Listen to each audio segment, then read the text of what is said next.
In the second episode, Zara and Layton wake up in first class, and before she starts her day, Layton warns her, hey, you better be careful of the tails. They're still pretty pissed off at you for what you did to Josie. But she reassures them that she'll be okay.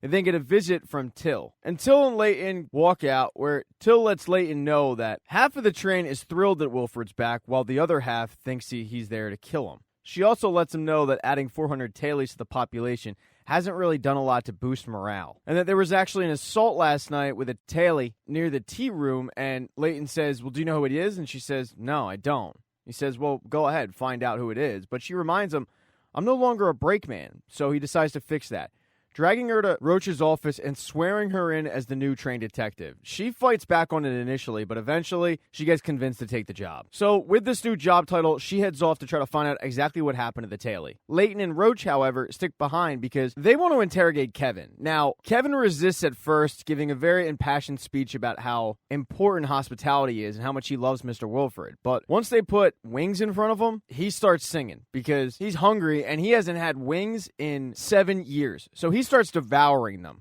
And in order to get more wings, he tells them that there's about 100 crew members on Big Alice. And when Layton asks about Icy Bob, he tells him that he's not sure, well, he's not 100% sure whether it was skin grafts or synthetic skin. Icy Bob was augmented to deal with the cold. Now, over at Big Alice, Alex visits Melanie and lets her know that the Headwoods had tested her snow sample and it came out to exactly what you would think it was. But Melanie asks if there's ammonium sulfate in it, and Alex says, yeah, there is. Now, Alex dismisses this, but Melanie lets her know that the reason she asked was because she's pretty sure that it was snowing.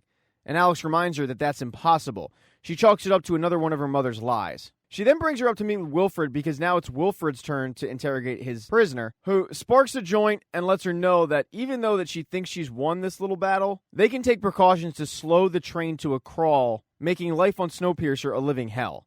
And people on Big Alice won't be too affected by it because they're already built for the cold. And he asks her, how long do you think Layton can really keep order? And she tells him, he might surprise you. So Wilfred says, okay, then I guess it's time we meet him then.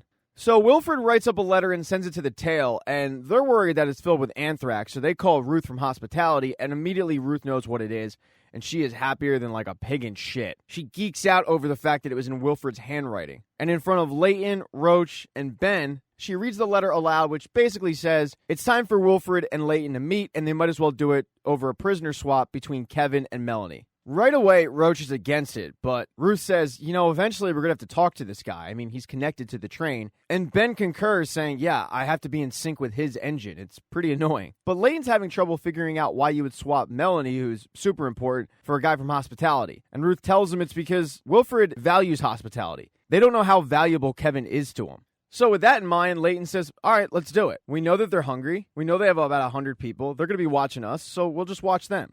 Let's bring Melanie home. So they head to the prisoner swap where Wilfred does in fact meet them there. And Wilfred's ability to sweet-talk a room is second to none. I mean, he's got Ruth eating out of the palm of his hand. Layton actually has to shut this campaign down to remind everybody what they're actually there for. Melanie starts making her way over back to Snowpiercer. And as Melanie is making her way back over to Snowpiercer, Alex all of a sudden bursts through and says, hey, hold on. She's holding the sample in her hand and she says, just tell me what it is. And Melanie says, I don't know yet. Come with me and we can test it together. But Alex just shakes her head, smashes the vial on the ground and says, no, you're 7 years too late, and walks back. So with Melanie back over to Snowpiercer, she meets with Layton as they head to the engine. Layton asks her, what's Wilfred's deal right now? And she says, he was planning that attack for about 7 years. Right now, he's just winging it. But make no mistake, he's coming for you, Layton. They then arrive at the tail where Melanie is telling Javi and Ben about the scientific labs they have over on Big Alice, pointing out her third-degree frostbite, which is all but healed thanks to the Headwoods mystery cream. She then tells them about her theory, that the chemical that was used to freeze the Earth has been found in the snow, which means that it's actually hotter up in the atmosphere than it is down below, meaning the Earth is cooling down. So they grab Layton and they fill him in on this theory, which he's a little confused because it's the same temperature every day, but they explain how it would be hotter up top. But in order to test this, they had to shoot some weather balloons off of Snowpiercer to make sure of this. And sure enough, Melanie's theory is dead on. It's hotter the farther you go up in the atmosphere. And this completely changes everything. They weren't planning on this in their lifetime. And with this information, Melanie knows that she needs the proper equipment, which is over at Big Alice. The problem is she knows that Wilfred isn't just going to sign over that stuff if he's not in charge. Layton figures, though, that with this new information, this could be the hope that Snowpiercer needs, because right now, the train needs a rallying cry. So he figures, let's use Wilfred's ego against him. Let's meet up with him in front of a bunch of witnesses on the train, tell them the discovery, and let him be the bad guy. Let him be the one to say, no, we don't need this. She tells Layton it is risky, but in order to go through with this plan, he's gonna need Ruth on his side. So he has Ruth write up a message to Wilfred, and she delivers it. And Sykes brings it to Wilfred because Wilfred is down one hospitality guy. Once Kevin came over, he drew him a bath telling him that he'd earned it. But once Kevin hopped in, that's when the questioning started. And through it,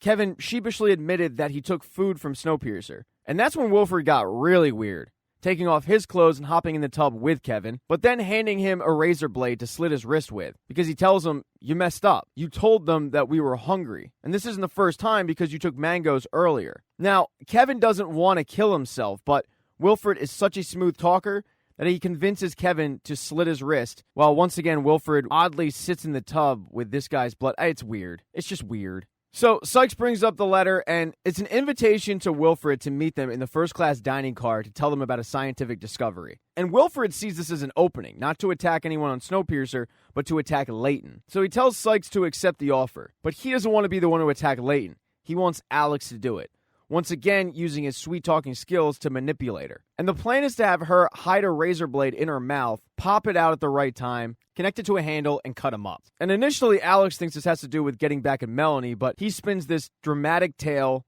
and convinces her that when the time strikes, she's going to do this. Now, before this meeting is going to take place, back over at Snowpiercer, Pike meets Terrence to trade weed for encyclopedias, which even he jokes he never thought he'd be doing. But after this transaction, Terrence gets some visitors from LJ and Osweiler, two people that are down on their luck and they need a sense of purpose or something to do. They want to get back in Terrence's good graces. Osweiler tells him, look, you know I'm good with my fists, and LJ tells him that while she doesn't have connections on Snowpiercer anymore because her parents died, she has connections on the other train. But Terrence is very, very leery about their motives, not trusting them one bit. So he offers them a janitor shift, which LJ scoffs at first, but Osweiler, knowing that beggars can't be choosers, grabs the mop and heads off to clean up the stalls. Now, Detective Till went on the hunt to find out what tailie got attacked, and it's a tailie named Lights. And attacked is one way of putting it. They chopped off her fingers, put a bag over her head. She has no idea who did it. What she does know is that it was near the tea room. So that's where she heads. And the tea room is sort of this quasi-church where all religions can meet. And she meets with the pastor there, a guy named Pastor Logan,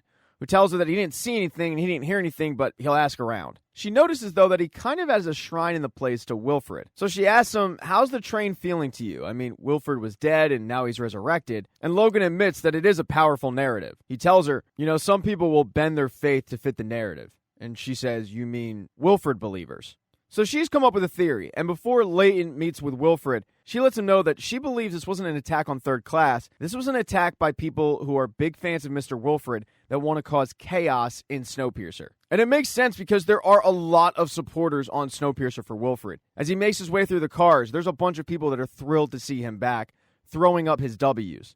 And LJ is actually one of those people. She runs up to Wilfred, tells him who she is, and then tells him how much support he still has on the train. But Layton doesn't have much time to think about this theory because he has a meeting to get to. And in front of a bunch of people, Layton, Melanie, Wilfred, Alex, the Headwoods, they all meet. And Melanie tells them about her scientific discovery, telling everybody that they need to work together to fix this. But in order to do that, they need to get a research station in the Rocky Mountains back up and running. Although Sykes lets her know, we just ran that line. Snowpiercer will never make it. Melanie ignores that, though, continuing on with the second thing they need to do, which is release a network of balloons around the continent to find which spaces of the world are going to be hotter, faster, so they can repopulate the planet. But Wilfred is skeptical. He gets up and announces to everybody that Melanie Cavill already stole the train from him. There's no lie too small for her. And Layton tells him what she's telling you is the truth, and the Headwoods actually back up her theory, saying it does hold water.